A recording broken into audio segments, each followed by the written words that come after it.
Selamat pagi saudara yang terkasih dimanapun berada pada pagi hari ini. Salam damai sejahtera bagi kita sekalian. Pada pagi hari ini kita kembali merenungkan firman Tuhan yang terambil dari kitab Kejadian pasal 33 ayatnya yang keempat. Demikian tertulis, tetapi Esau berlari mendapatkan dia, didekapnya dia, dipeluk lehernya, dan diciumnya dia, lalu bertangis-tangisanlah mereka. Saudara yang terkasih dalam Kristus Yesus, sebagaimana kita tahu, keluarga adalah ciptaan Allah.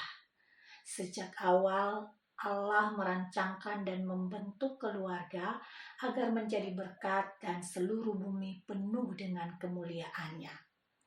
Namun rancangan baik ini hancur karena kegagalan Adam dan Hawa. Setelah manusia jatuh ke dalam dosa, maka sendi-sendi keluarga pun menjadi rusak. Keluarga kehilangan identitas karena dominasi dosa begitu kuat dalam memporak-porandakan nilai-nilai yang baik dalam keluarga. Akibatnya ada kecenderungan keluarga tersetir dalam dosa. Masing-masing mau menang sendiri, paling benar, saling menyalahkan, sehingga membuat relasi keluarga tidak harmonis. Oleh karena itu, melalui perenungan pagi ini, kita rindu agar keluarga kita mengalami pemulihan sesuai rencana Allah dari semula. Saudara, dalam Alkitab diceritakan sebuah relasi yang rusak antara kakak dan adik. Mereka adalah keluarga Ishak yang mempunyai 2 orang anak, Esau dan Yakub adiknya. Sebagaimana kita tahu, bicara tentang asal mula bangsa Israel sebagai umat pilihan Allah dalam Alkitab, mau tidak mau kita akan berbicara tentang Yakub, cucu Abraham dan anak Ishak yang menjadi asal mula nama Israel.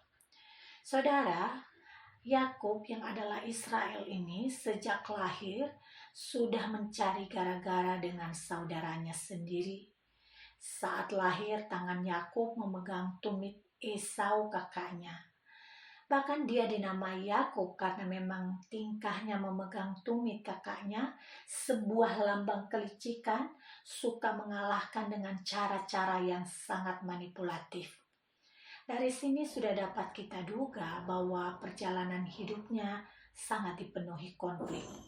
Benar saja, Yakub yang tumbuh besar terus-menerus menggunakan kelihayannya untuk memanipulasi, menghindar, mengelak, menipu, dan merekayasa untuk memperoleh posisi-posisi yang menguntungkan bagi dia.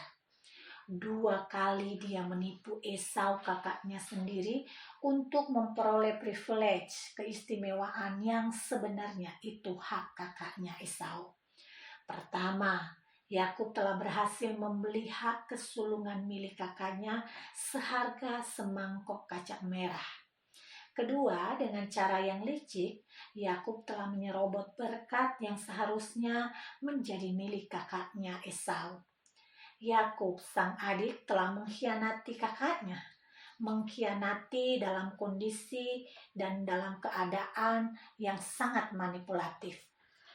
Dan ketika dia mengamati kondisi keluarganya yang dalam keadaan panas karena api amarah, tentu saja Yakub tipikal orang yang bersifat kabur dalam ketakutan, melarikan diri untuk mencari aman dari konflik dengan tinggal di rumah Laban. Simpulnya, antara Yakub dan Esau terjadilah sebuah relasi yang tidak harmonis. Jangankan bercerita, berbagi pergumulan, bertemu saja sudah tak sudi. Saudara, bertahun-tahun Yakub hidup dalam konflik yang belum terselesaikan. Ia menjalani hidupnya sendiri dengan segala dinamikanya. Dan kini Yakub menyadari bahwa rasa damai dalam dirinya tidak akan hadir sampai relasinya dengan Esau kakaknya dikembalikan pada kondisi yang semestinya, yaitu dalam perdamaian dan pemulihan. Namun keadaan sudah sangat terlanjur rumit. Ia harus memastikan lebih dulu bahwa kakaknya Esau pun sudah dalam keadaan tenang atau cooling down. Di tengah niat berdamai itu, Allah pun turut bekerja. Allah menjumpai Yakub dan mengajaknya bergumul untuk merendahkan hati Yakub dan membuatnya berani menyelesaikan konflik dengan kakaknya. Allah berjumpa dengan Yakub dalam pergulatan yang singkat dan bertujuan untuk menyadarkan, membenahi keberaniannya dalam menghadapi kesalahan di masa lalu. Allah memimpin Yakub untuk bertemu langsung dengan kakaknya Esau. Dan kisah itu pun ditutup dengan sangat manis. Terjadi perdamaian antara Yakub dan kakaknya. Di luar dugaan, Esau menyambut adiknya yang penuh curang itu di masa lalu, dan kini dia peluk adiknya itu dengan dekapan yang hangat, dekapan yang pelukan yang penuh dengan kasih dan ciuman, sehingga mereka menangis terharu berdua. Saudara, kehidupan keluarga kita pun bisa dikatakan tidak lepas dari konflik. Konflik antara anak dan orang tua, konflik antara saudara dan bersaudara, konflik antara pasangan suami dan istri. Namun kita harus tahu bahwa keluarga yang sehat bukan keluarga yang bebas dari konflik, melainkan keluarga yang mampu dan berani menyelesaikan konflik. Menyelesaikan konflik dengan rendah hati bukan bicara tentang siapa yang kalah dan menang, tetapi berbicara tentang keluarga yang bebas dari emosi yang negatif dan hidup di dalam damai sejahtera. Yesus telah memberikan contoh pendamaian bagi manusia berdosa. Ia yang tak berdosa rela merendahkan hatinya, menjembatani, bersedia menjadi manusia berdosa, berkorban, dan membuka pintu terjadinya pemulihan antara Allah dan manusia. Melalui karya Kristus, hubungan kita dengan Allah terpulihkan, dan pendamaian itu telah berhasil dilakukan di dalam Kristus untuk kita semuanya. Inilah pemulihan utama bagi setiap keluarga. Sekarang, Yesus juga mau mendampingi kita dalam menghadapi segala konflik dalam rumah tangga. Relasi dalam keluarga yang telah beku atau kaku, garing atau kering, dan terasa hambar rasanya dapat diperbaiki dengan mencontoh dan hidup di dalam kasih dan pemulihan Allah. Sebagai keluarga Kristen, kita bisa mulai dari sekarang. Mari berinisiatif untuk mewujudkan pemulihan yang dimulai dari keluarga kecil kita, antara suami dan istri, orang tua dan anak, atau siapapun yang ada di dalam lingkaran keluarga kita. Tinggalkan yang lalu dan sambutlah hidup yang bebas dari emosi dan negatif. Hiduplah dalam damai sejahtera dengan saling merendahkan hati dan berani untuk menyelesaikan permasalahan yang pernah terjadi. Tuhan Yesus memberkati kita semua. Mari kita berdoa.